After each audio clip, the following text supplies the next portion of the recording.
January 1st can feel strange when you're parenting a struggling young adult. The calendar changes, but the reality often doesn't.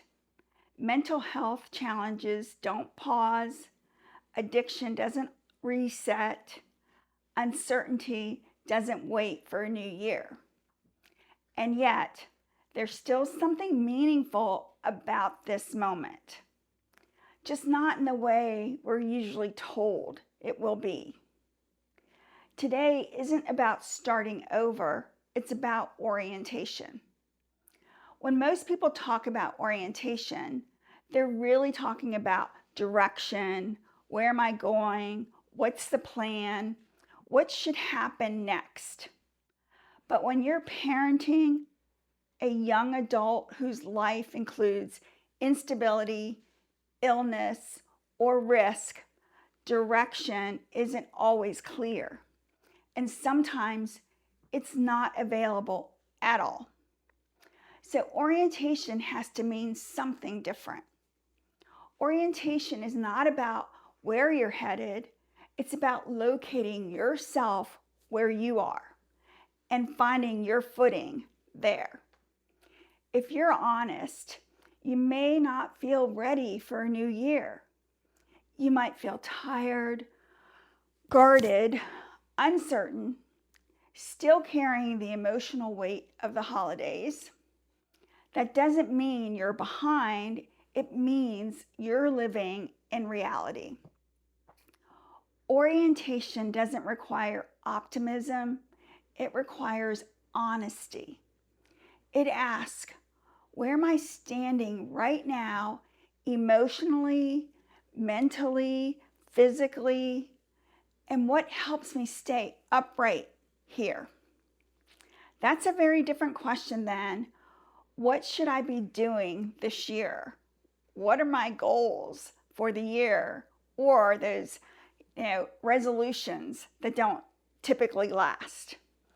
For parents guiding struggling young adults, orientation becomes essential because the ground shifts often.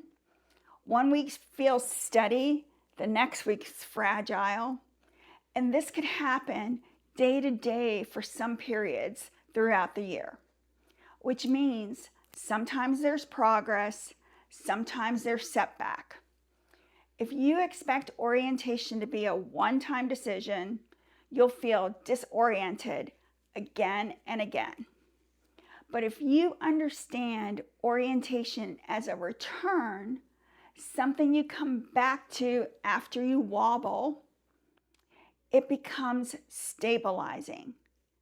You're not lost, you're reorienting. Orientation shows up in a small, practical ways. It's knowing that what helps you regulate before a hard conversation. It's recognizing when to lean in and when to step back. It's remembering your values when your boundaries are being pushed. It's choosing how you want to show up even when you don't know how things are going to turn out. It's recalling how to ground yourself when emotions run high. None of this requires certainty. It requires presence.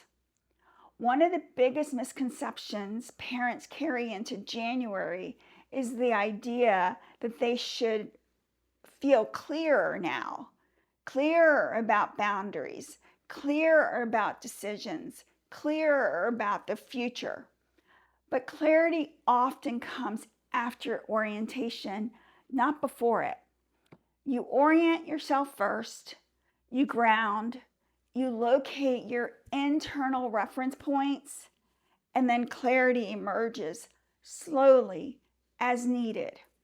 Trying to reverse that order creates pressure that most parents simply don't need.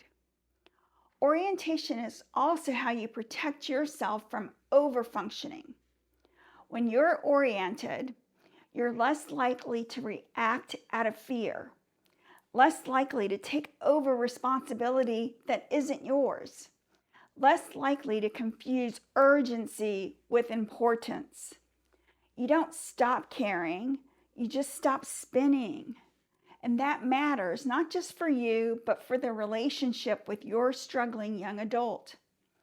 So as we move into January, this month isn't about fixing anything. It's about strengthening your ability to return to yourself again and again as the road continues. Orientation is what allows you to stay engaged without burning out, present without exhaustion, hopeful without making promises that you can't control.